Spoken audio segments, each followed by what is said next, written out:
Hey, this is Matt Boldy, and you're listening to Locked On Wild. You're Locked On Wild, your daily podcast on the Minnesota Wild.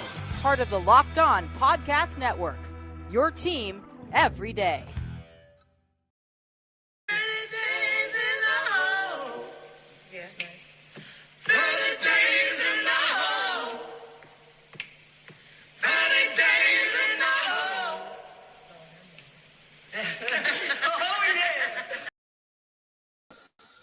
All right, everybody. Welcome into another live show here on a wonderful Sunday. Kind of chilly out, but hey, there's football on all day today, so just stay inside and gear up for the game against the Vegas Golden Knights tonight. Or don't watch, because I don't expect it's going to be anything other than a slop fest. But we'll talk about all that.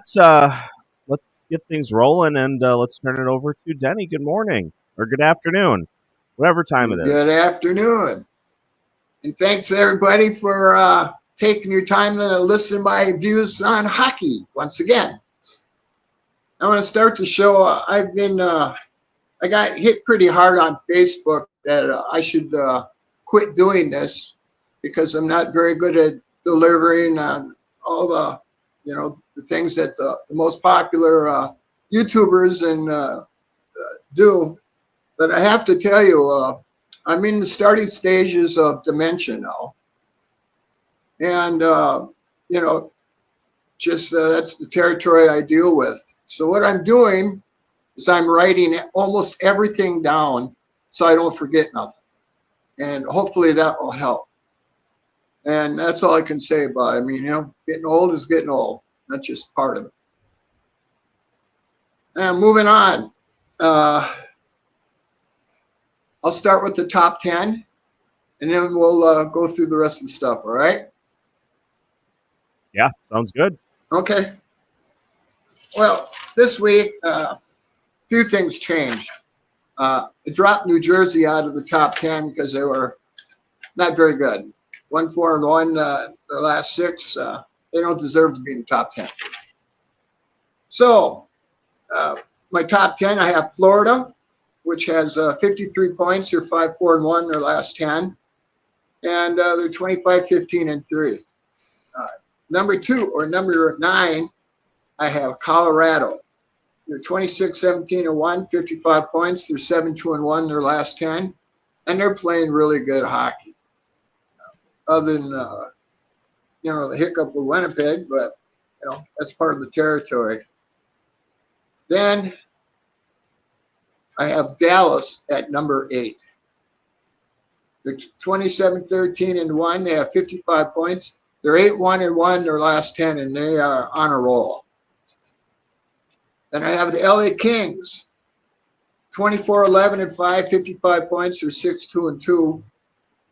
And they're playing really good hockey, too. I mean, we got some teams that are just on a roll. And after the LA Kings, I got Edmonton Oilers. They're 26-13-3 with 55 points. They're 7-2-1 their last 10, and they're on a roll too. I have Toronto next. They're 27-15-2 with 56 points, and they're 6-4 in their last 10. Then I have Minnesota. Once again at number 4. They're 27-12-3, 58 points, and they're 7-3 in their last 10. And when you consider how many people we're missing, that's damn impressive.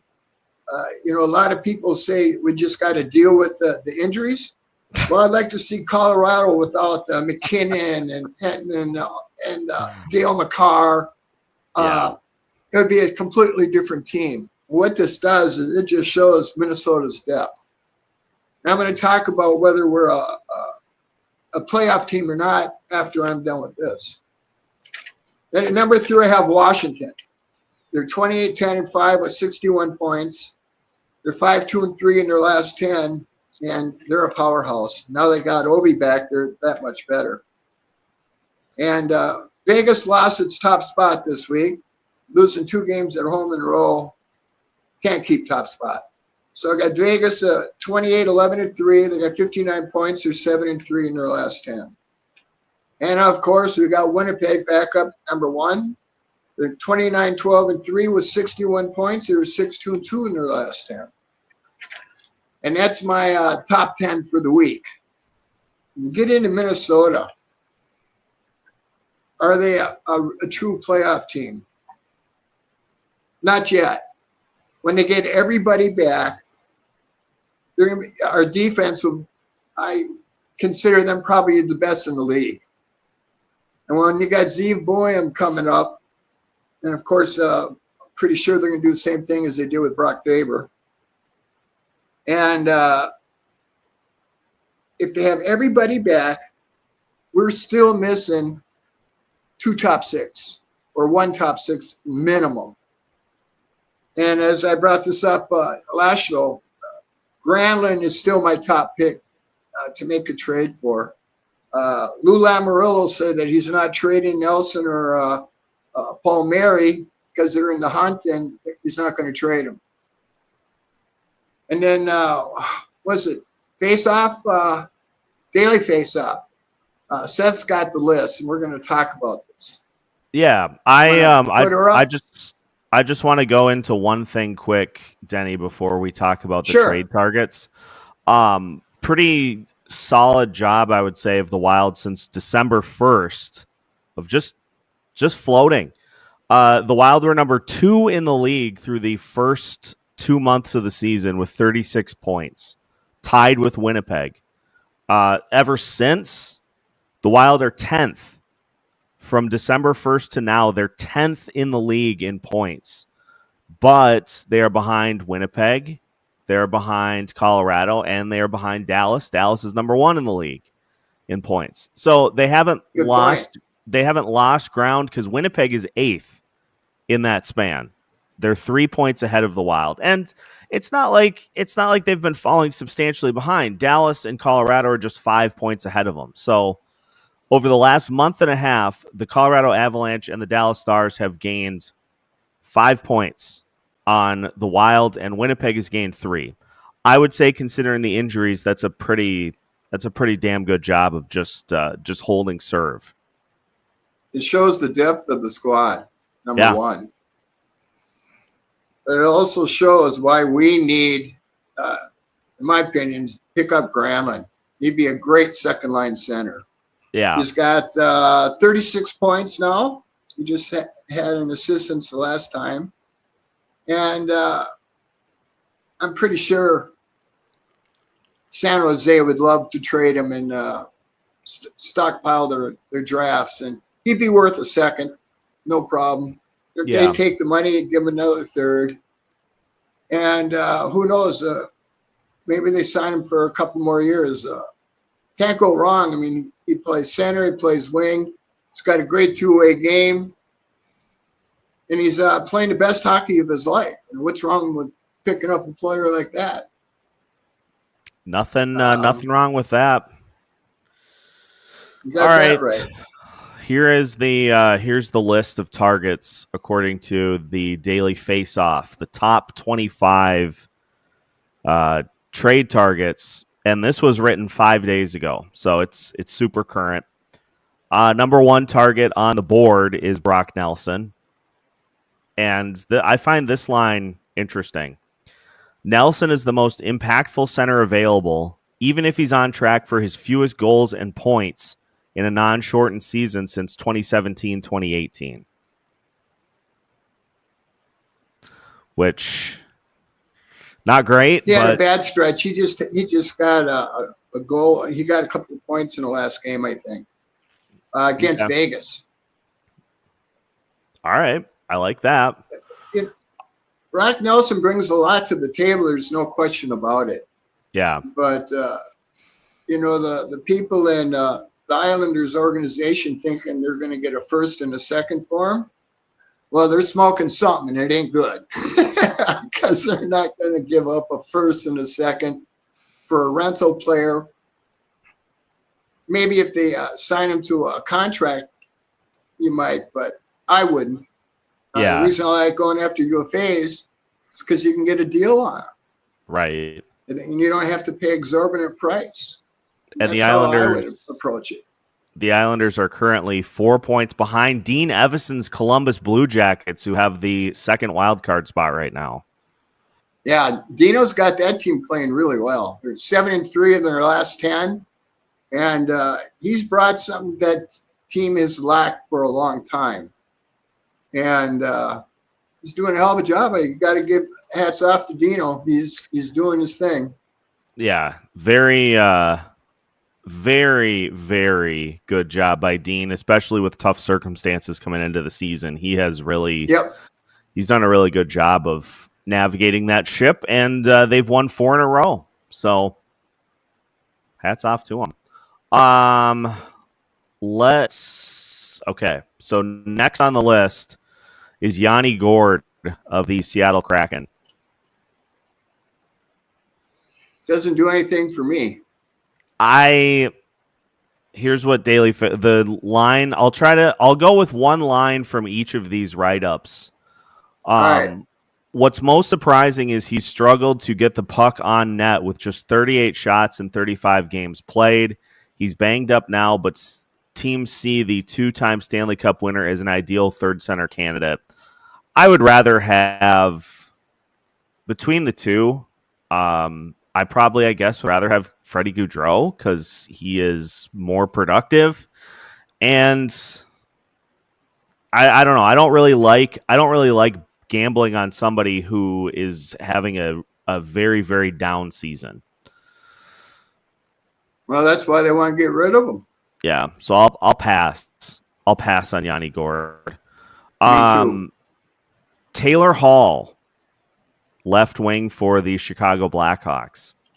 Yep.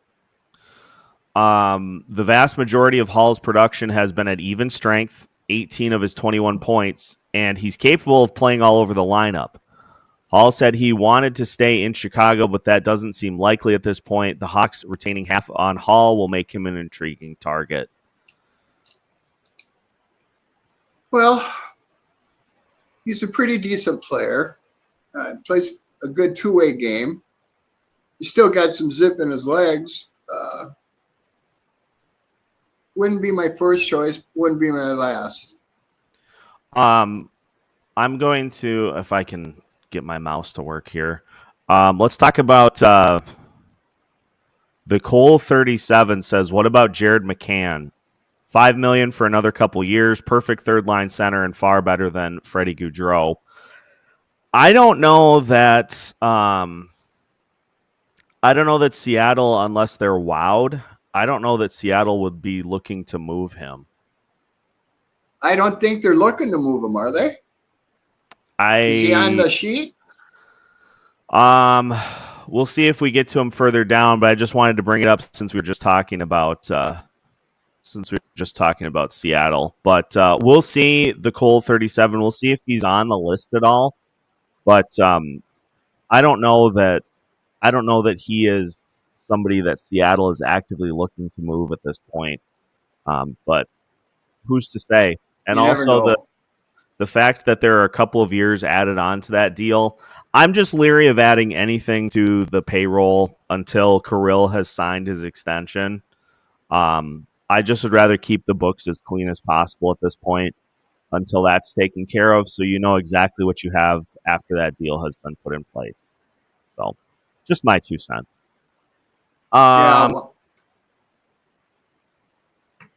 Do we want to even discuss the defenseman on the list? I don't know why. We're loaded up in defense. I'll just mention the names, but we won't go into them in depth because we're not. Once players come back from injury, I don't think there's any room, or I don't think there's any room for anybody to be added in unless somebody's subtracted from the roster. So the fourth target is Ryan Lindgren of the New York Rangers. Now he is 26, but yeah, let's move on to number 5 on the list, Dylan Cousins from the Buffalo Sabres.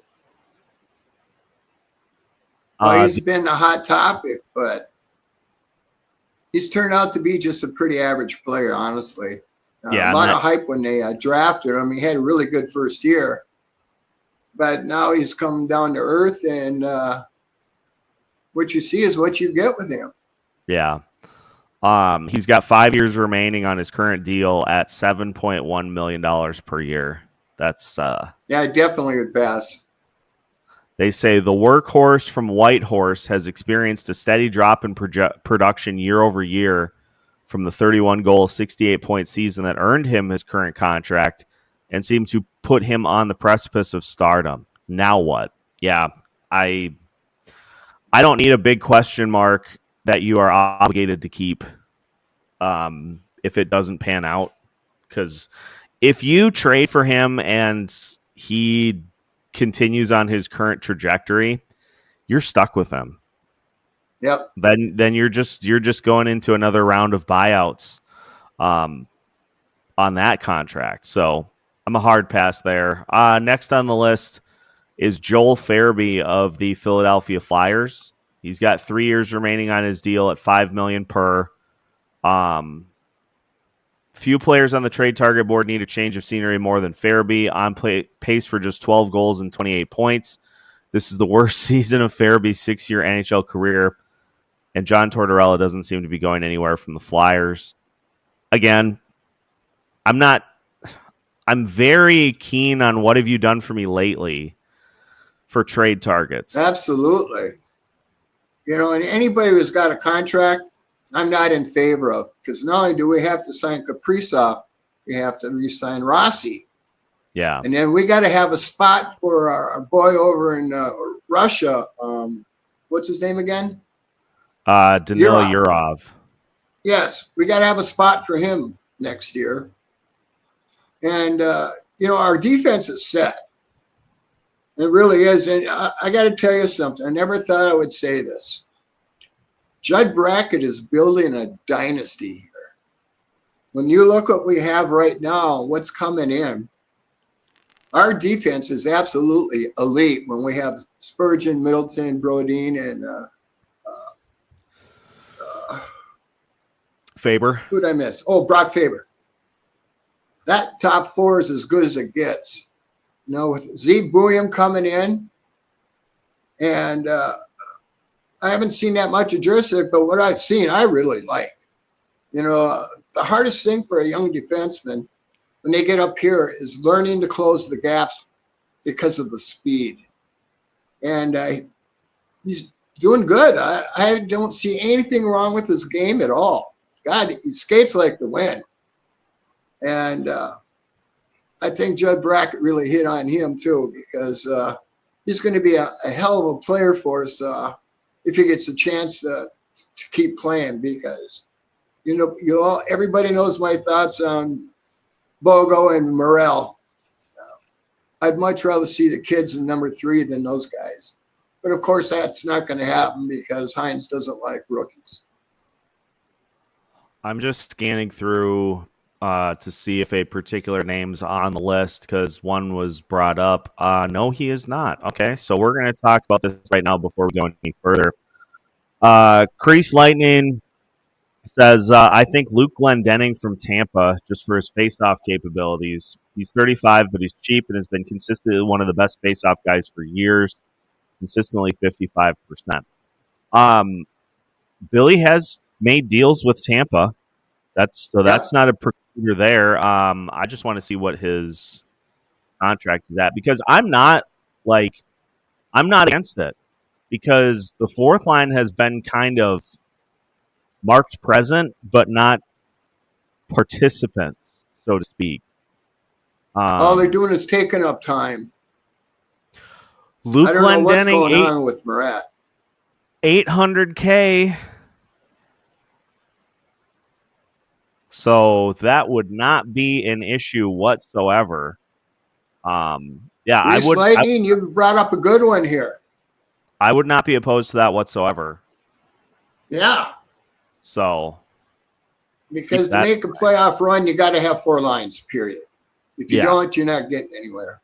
I agree. Also, Crease Lightning had a nice comment from earlier. He said, in regards to people on Facebook saying to stop doing the show, he said, I know when it comes to the Wild, I like your YouTube channel, and when you're on Locked On Wild, keep it going. Well, thank you. So, yeah, they were pretty hard on me. wow. But that comes with the territory. Denny, last week I had a target on my back from Avs fans, from Golden Knights fans, one other team. I don't remember who. Because Vegas evidently found me somehow saying that Vegas was a pretender, which I definitely never said. And so that turned into a whole thing. I don't know. People are weird. Anyway, back to the targets. So we'll skip Bowen Byram, who's listed as number 7, but he's a defenseman, as is Ivan Provorov, both defensemen. One name that I brought up on the postcast last night, Brandon Tanev. He's not a huge goals guy, but he's a fierce forechecker with speed and competitive juice that teams crave. He strikes me as kind of a vibes guy. He's making $3.5 million, and he is a pending unrestricted free agent. Who's he play for now? He's played for Seattle right now. Ah. But yeah, that would be a big sign for him when you got him. That would be a situation too where maybe you bring him in to play lower in the lineup. Maybe like on a playoff team, maybe he's more of a fourth line guy. Yep, I agree there. We got to up our ante on our fourth line. I don't know what's going on with Marat, but he's kind of getting in that mode like Nojo. He just skates up and down the ice. He's not doing anything. I like this from Jay. Marat should have spent this year in the AHL. The farm team needs help, and I don't think Marat is learning much playing with Ben Jones. Not wrong. Also, let's not discount the fact that let's not discount the fact that Jakub Lauko is not in there too. I think that's a big factor. Yeah, we miss him. I like. So that'll be another acquisition when he comes back. That'll be another add to that fourth line.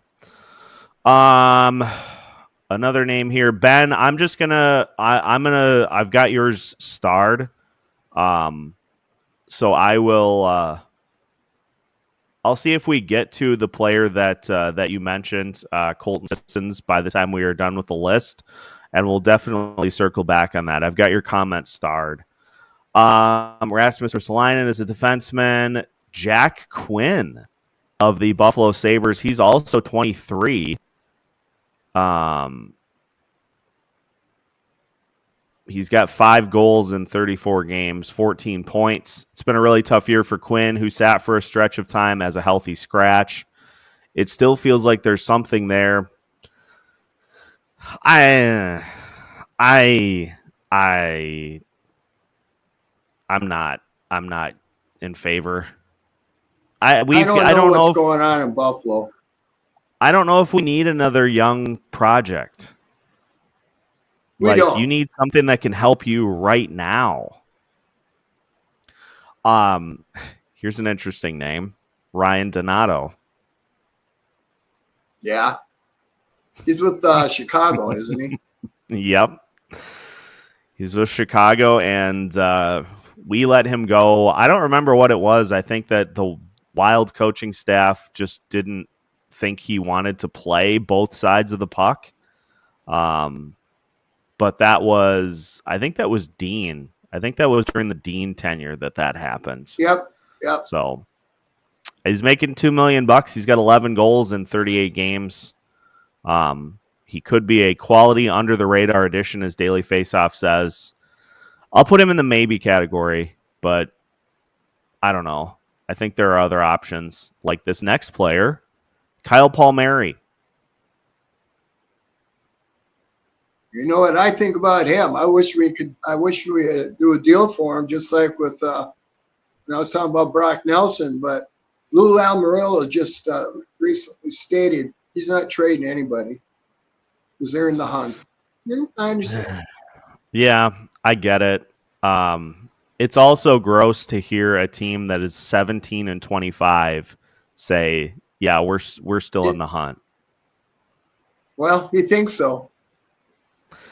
And I think they got a lot of false hope when they beat Vegas.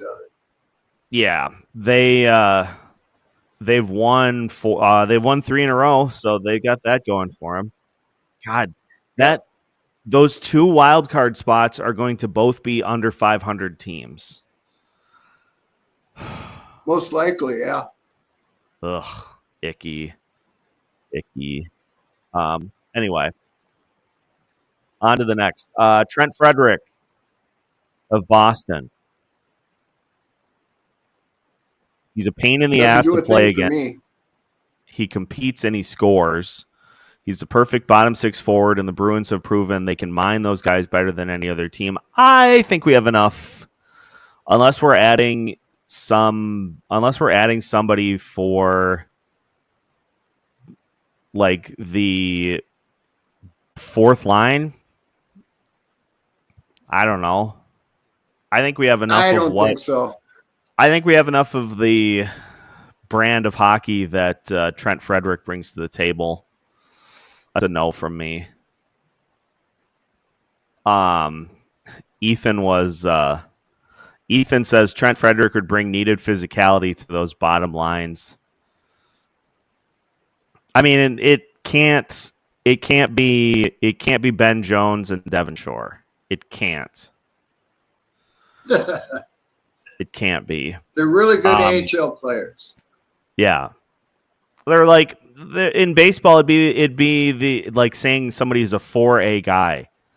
Like they're not quite AAA, but they're not quite Major League Baseball. So I say that they're quad A. It's like Kyle Rao. He was a great AHL player, just never panned out at the NHL level. Be honest, they really never gave him a shot either. He scored a couple of big goals when they brought him up last year and the year before too. But for whatever reason, who knows why they don't like him? But he's an AHLer. Yeah. Good point from Shark Boy Ben. With a full lineup, 4th line is Lauko, Murat, and Trennan. That is a good NHL 4th line. Yeah, that's not bad. The thing about Trennan, he's a very smart hockey player. Mm-hmm. He doesn't put you in bad positions. That's the one thing I've noticed about his play since he's been here. Let's see if player. Yeah. Let's see if I can do this without crashing my computer. I want to see the leaders in the NHL in 5-on-5 goals against, because I'm pretty sure that Trennan and Foligno are pretty high up on the list. No, that's not what I want.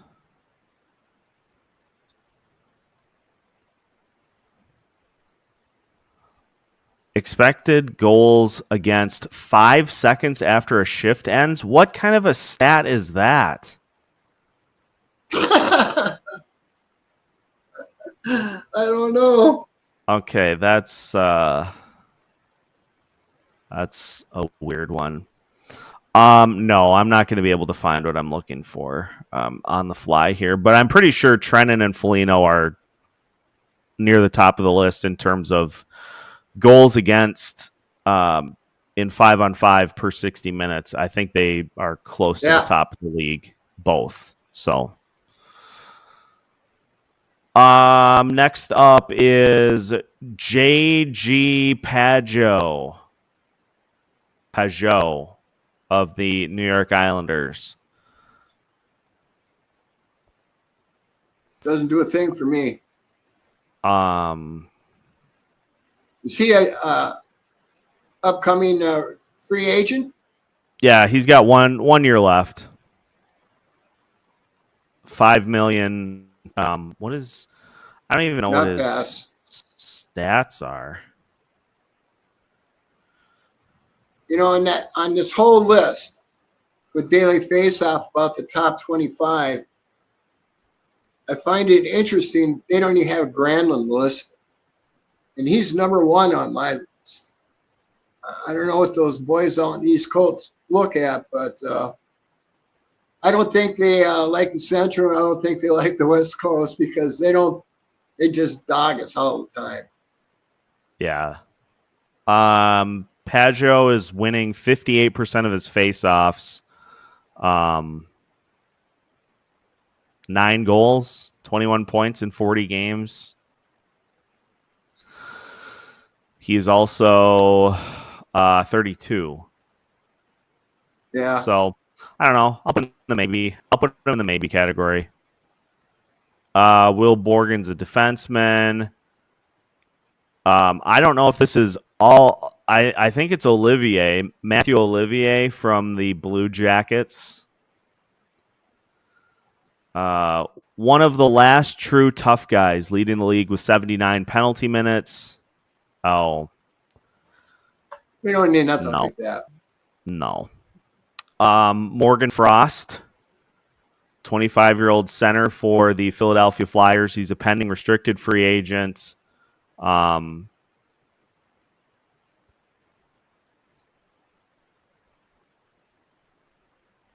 2 years ago, Frost netted 19 goals, 46 points. Last year, he was a frequent target of healthy scratches. This year, he's got 7 goals and 11 assists. Doesn't do a thing for me. Zach Jones is defenseman. Don't need a goalie. Dan Vladar. Josh Anderson is a wing with 2 years remaining. Massive frame is the keynote here. He could be a menace in the playoffs. I'll pass. Andrei Kuzmenko, who had an absolute massive season a couple years ago and has just fallen off. He's got 10 points in 30 games. Hard pass on the buy low candidate. No, thank you. Keandre Miller, not going anywhere. The one that is interesting, because things have really soured in Vancouver, Elias Pettersson. Yep. He's not happy in Vancouver, that's for sure. No. Whatever the reasons are. Yeah, there's a lot going on there. It's a hefty contract to take on, though. So that is, I think, something we can't afford them. Prevent that from happening. But that's the list. Well, and it's funny, there's no Granlund there. Yeah. I don't get it. What Daily Faceoff uses for their top 25, but in my book, Granlund is the best acquisition we could get. It would really help solve our second line. Do you want to hear what Daily Faceoff? Sorry, go ahead. Finish your thought. Well, I was just going to say it. Hopefully, they're going to bring up the kid here pretty soon. He's the only All-Star in the Iowa Wild. He's got 19 points in 20 games? Yeah. 10 goals, 9 assists. I don't know why they don't give him a shot, because Johansson has to go. We're not going anywhere with Johansson on our second line. Bring up the kid. Bring in Granlund. That'd be a very nice second line for us with Boldy, Granlund, and the kid. Liam Ogren. That's something I would definitely take a look at. Yeah. Do we want to hear what the Daily Faceoff says is the biggest trade deadline goal for the Minnesota Wild? Oh, Jesus. Here we go. Top objective for the Minnesota Wild: non-rental center. What? This isn't the first year we've talked about GM Bill Guerin committing assets to a center. The key will be adding someone that either has term or could be confidently signed, such as Minnesota native Brock Nelson, for two reasons. One, the Wild may not be seen as a cup contender this year, but the addition will help. And two, it will give them increased flexibility. I can't finish that sentence due to legal obligation because we are barred from talking about anything that is not Marco Rossi being here long term. But evidently, Daily Faceoff still thinks it's a possibility that that scenario exists. Well, it's always possible, of course. And I know Billy Guerin likes Brock Nelson a lot. That's why I picked him for the Four Nation deal. But I just think Granlund's head above everybody on even though he's not even on the list. If I was GM, I would make a serious effort about getting him over here. Because that really would strengthen our second line, which is just a mess right now. Yeah. And, I'm still trying to figure out how Johansson keeps second line. I don't get it. I don't get it. I'll never understand it. Oh. I'll never understand it in any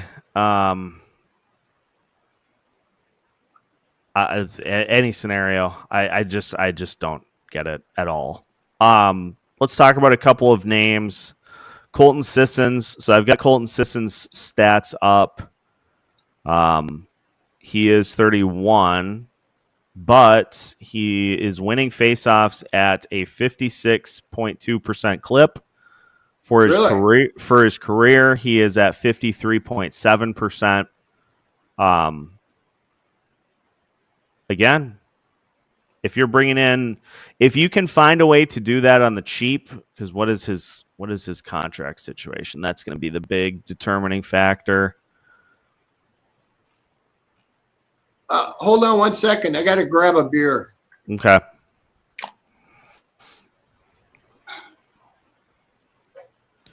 If you can do Sissons on the cheap, although he's 2.8 for the next 2 years, it's not impossible, but I really just would like to see this be something that you do for the rest of the year and you kind of reevaluate. But I don't want any sort of long-term commitment or longer term commitment.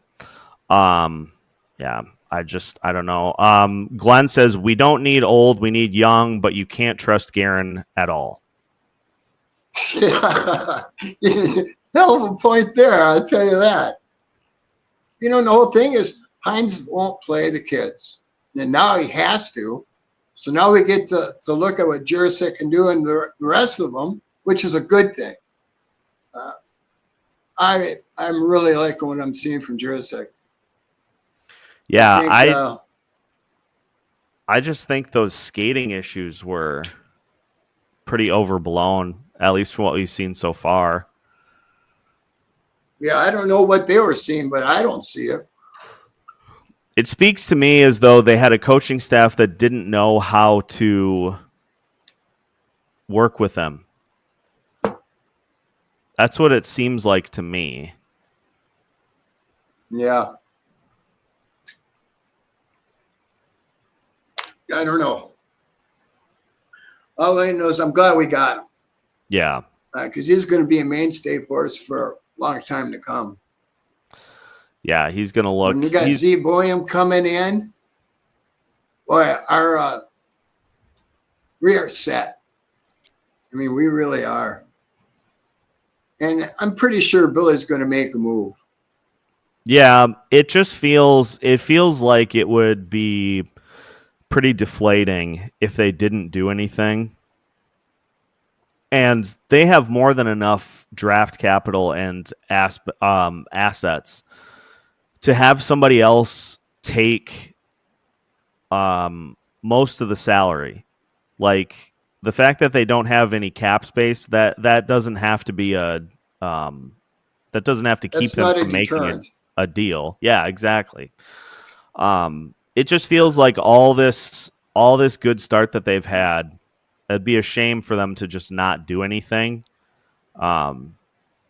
So I think Guerin will use this as an opportunity to, kind of kick the window open, so to speak, which I think would be the right approach. Well, the bottom line is if we pick up Granlund or even Brock Nelson, that puts Eck down to the third line center. And that's awesome. That's that makes us very, very tough to beat. And, we get all the guys back. The thing I'm worried about with Kaprizov is, Granny had the same problem his whole life in hockey with the groin pull. And there's no set way to treat it, really. I mean, you treat it, but until you hit it hard to see whether you got it or not, you just don't know.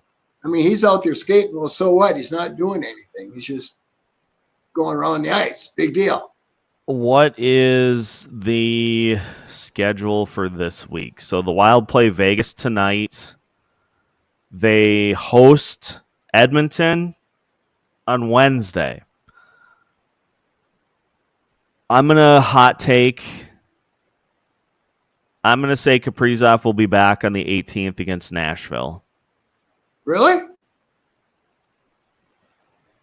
Okay. See if I'm wrong. If I'm wrong, it won't be the first time I've been called an idiot lately. So whatever.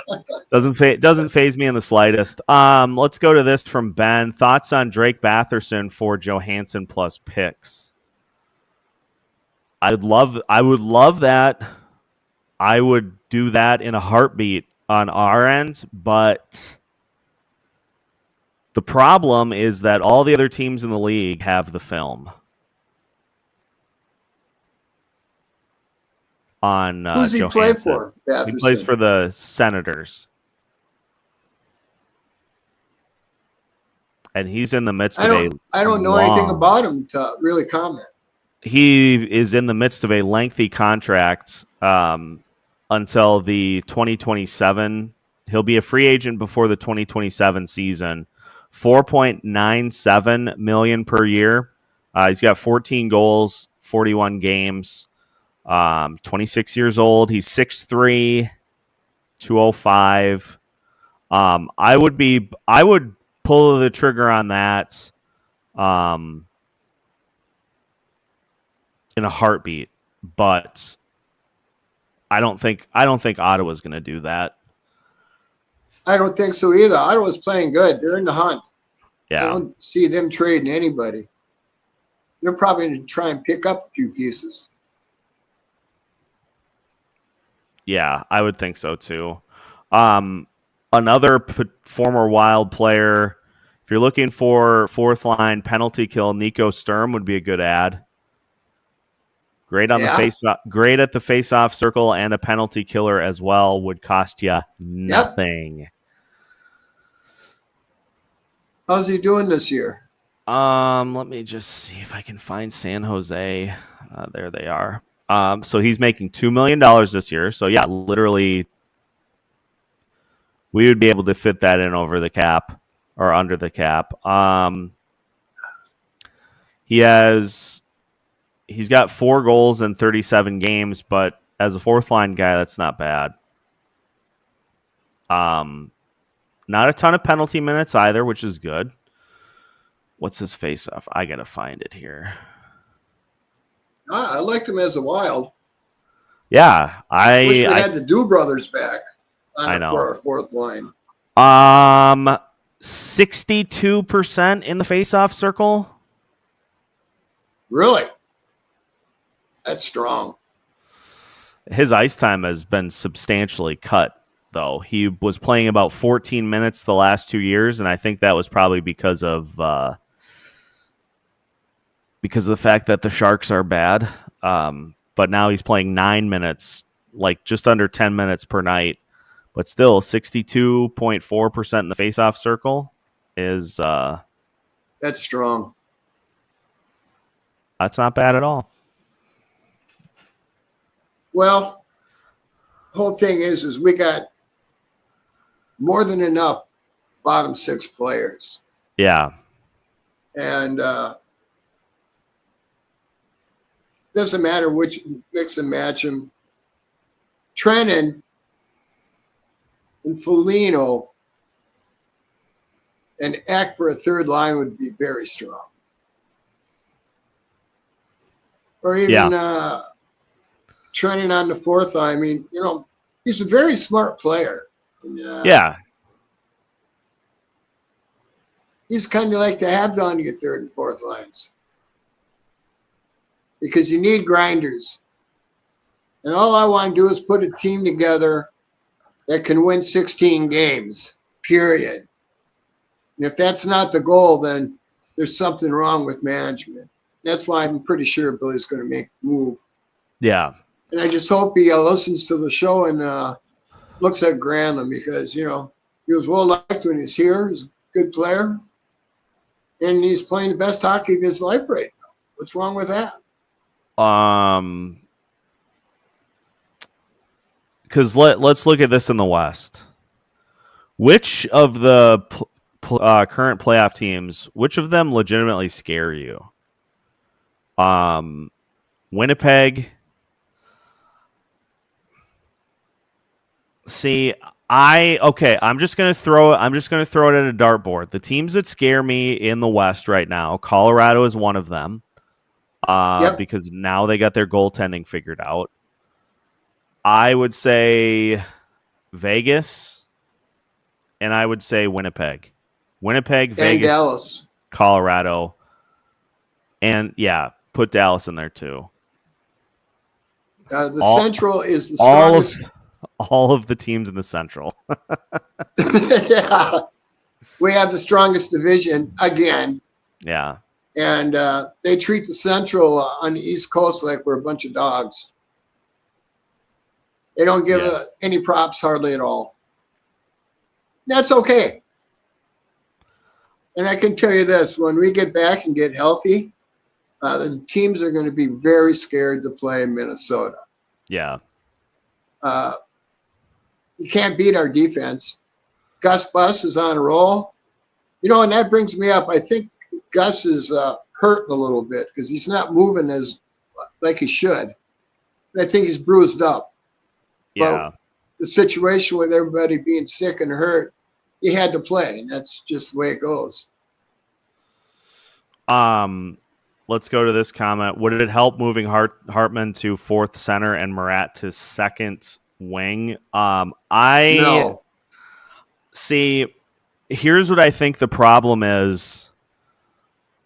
I think if you could find a way to combine Ryan Hartman and Marcus Johansson, you'd have the perfect second line wing. Because Hartman shoots but doesn't have speed, and Johansson has speed but doesn't shoot.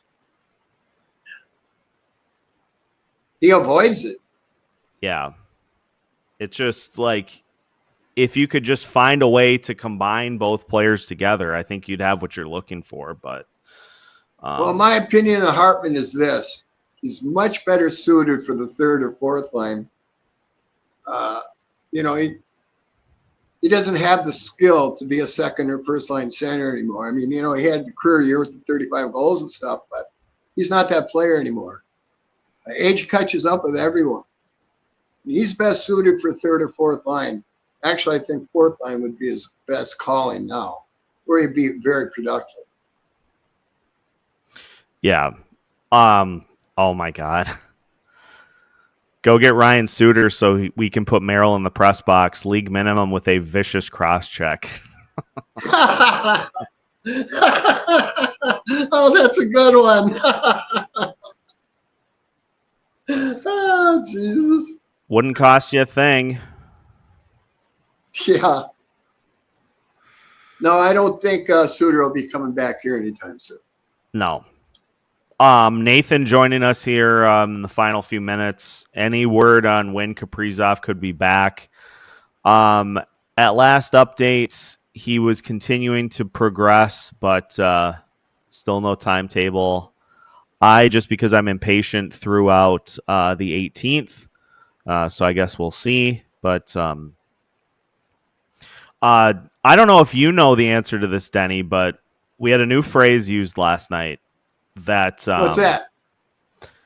John Hines said that Jakub Lauko has not suffered a setback in his rehab, but his rehab has stagnated. Any idea what that means? Has stagnated? Yeah. That's what he said? Mm-hmm. Huh. I've never heard that before either. Yeah. I don't know. That must mean he's just not getting any better.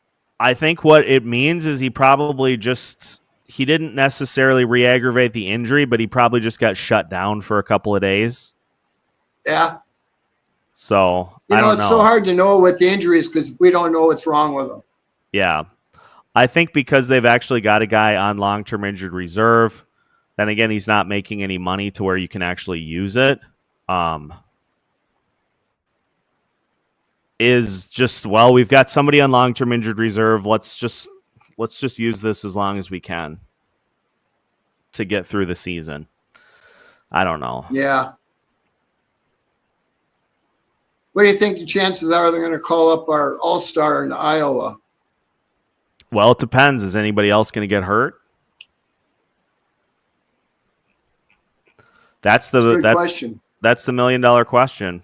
It just depends on how many more people get hurt, and if you've got somebody ready to come back, does somebody else get hurt to swap out with them? It's like an assembly line. One player gets hurt, one comes back. One player comes back, another gets hurt.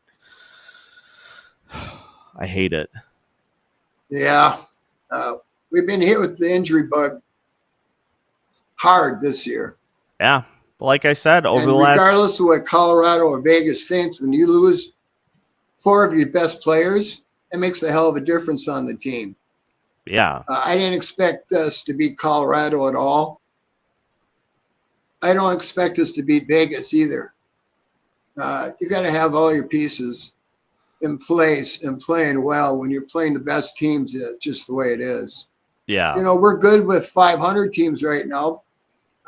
We just got to wait for the boys to come back, because I tell you what, when they're all back, Kaprizov was playing the best hockey in the NHL, in my opinion, when he got hurt. He means so much to this team going into the playoffs. And that's the one thing. I don't care if he misses a month, as long as he's ready for the playoffs. That's when we need him. Here's what I'll say about tonight's game against Vegas. The NHL record for goals scored in a game by one team is 16. If the Vegas Golden Knights do not score 16 goals tonight, then it will have exceeded my expectations. What? If the Vegas Golden Knights don't score 16 goals tonight against the Minnesota Wild, then if they do that, if they score more than 16, I'm going to be upset. I have no expectations for tonight's game because of the players that you have out of the lineup.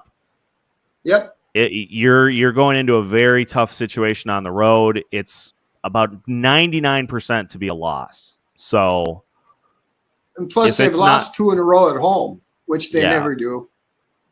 If it's not it's not looking good for Minnesota tonight. If it's not a rout, if it's not an embarrassing route like 10-1 or 11-1, okay, fine. That can't hurt me. But if they give up like 18 goals, then yeah, I'm going to be upset.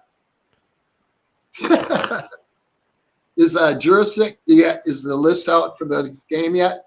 No, that'll probably come out this afternoon. But I would imagine he plays again. Well, I didn't see anything wrong with why he wouldn't play. I can tell you that. Give him all the time you can get because, he's our future. Yeah. I'll put it this way. the way that the Wild win this game is if Philip Gustafsson can rebound to form and can hold Vegas to like one goal. You gotta keep it on the low scoring side, I think. Yeah, I don't think that's going to happen. So, Stone is one of the very best at stealing the puck. yeah. His transformation game is unbelievable. But I don't know how he does it year in and year out, but he does. He just he gets the puck and he knows what to do with it. And Eichel's having a career year, I think. And they got what's his name from San Jose? Tomas Hertl. Hertl, yes. They got some good players over there. If we had our full team, I would pick Minnesota all day long because I don't think excuse me. With Gus Bus in the back, our six defense wins championships. And I don't see anybody coming close to us in that as we got to fix our second line, period. Yeah. And that, I keep the harp on about it, but we do. When they do that, then I believe we will be a real contender for the cup. Yeah. Until then, doesn't matter if they make the playoffs. They won't go anywhere. And I don't want I don't want anybody to confuse me having like lost faith in this team because I'm extremely down on tonight's game. I haven't. It's a tall order. Now, you could certainly have a situation where you have like what happened in last night's game where the Sharks have the better of the play, the Wild get timely scoring, and it's not inconceivable. It's just it's a very tall road to hoe against Vegas. It is confirmed that Aiden Hill will be in net for the Golden Knights tonight. Kind of figured that with Samsonov playing last night, but we'll see. Yeah, until we get the team back, I don't see us winning too many against the top tier teams. Yeah, until we just got to hold water until they get back. Yeah, and the Wild have done that. 11-8. 11-8. They're 10th in the league in points. Like I said at the start of the show, they're 10th in the league in points since December 1st. That's impressive to me, considering what they have gone up against and who's out of the lineup. But again, absolutely, for the Colorado fans listening, the Colorado Avalanche are the number one contender in the NHL. The Minnesota Wild pale in comparison to them. Kaprizov is a fourth-line player on the Colorado Avalanche. What more do you want me to say? Really? What the hell are they smoking? I just don't want to. I'm just tired of getting harassed by opposing fans because they are bored and they want to try to spin things that I say to create clicks. If you're that desperate, are they in the Locked On Colorado, or is it a different one? It's in. I deleted a bunch of them. It's in our comment section. Yeah, I know, but where are they from? They're just Avs fans, like from the postcast against the Avs. I said that the Avs are mostly healthy, which evidently was delusional, and that the Avs have bigger losses than the Wild do in the injury department. No, they don't. You're preaching to the choir. You're preaching to the choir. Avs fans are delusional. To think that Kaprizov is a fourth-line center in Colorado, yeah. I don't know what the hell you're smoking, but that's something I can't even imagine that. Yeah. God. The delete button is getting a workout this week. Hide people from the channels getting a workout, but oh well. That's fine. Well, with that, any questions? I think that's about it. There we got to all the trade questions, and Yep. Here's. Do you think we go after the Nashville kid that injured Spurgeon if he plays on Saturday night? I hope they do. I would say yes, but knowing Nashville, especially the fact that they're at home, they're going to hide him. They're going to hide him as much. In the alley. Yeah, they're going to hide him as much as they can. He'll play like 4 minutes. Yeah.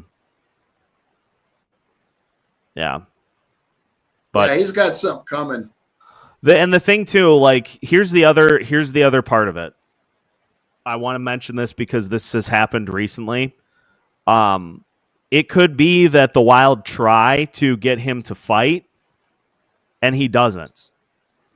You can't which is why I think back to I don't remember who it was that had a hard hit against a Wild player that ended up getting injured, and maybe it was Kirill, but then a bunch of Wild players tried to fight him and he just wouldn't do it. So then Matt Boldy grabbed the guy and just started punching him. As he should. Yeah. And people were like, oh, how come Foligno and Middleton didn't stand up for and it's like they clearly tried. Like some of these guys just take the cowardly way out. Yep. They do that a lot, actually. So don't be surprised if LaRue tries to get out of it, but if he he's going to have to answer the bell sometime.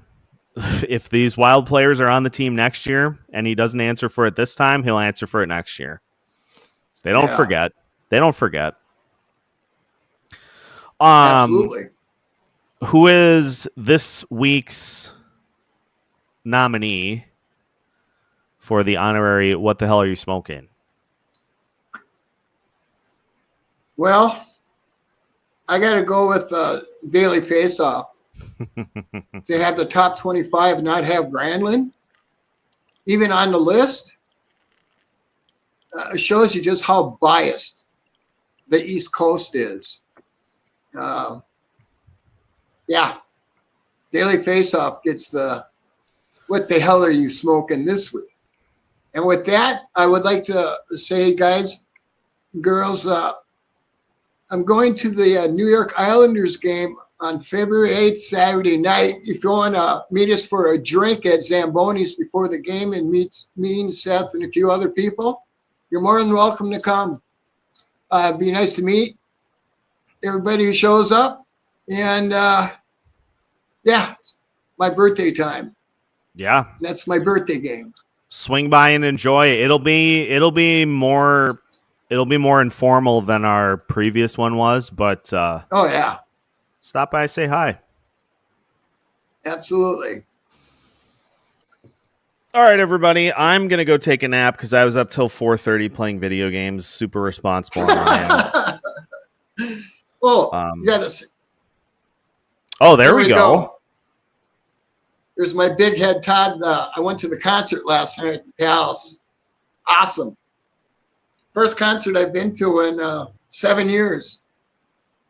Now I'm going to go see Burton Cummings at Medina Ballroom in March. Then I'm going to see Sting at Red Rocks. That's my schedule so far for this year. And with that, again, thank you for taking the time to listen to my views on hockey and watching Seth and I. And we'll see you next Sunday. Bye everybody.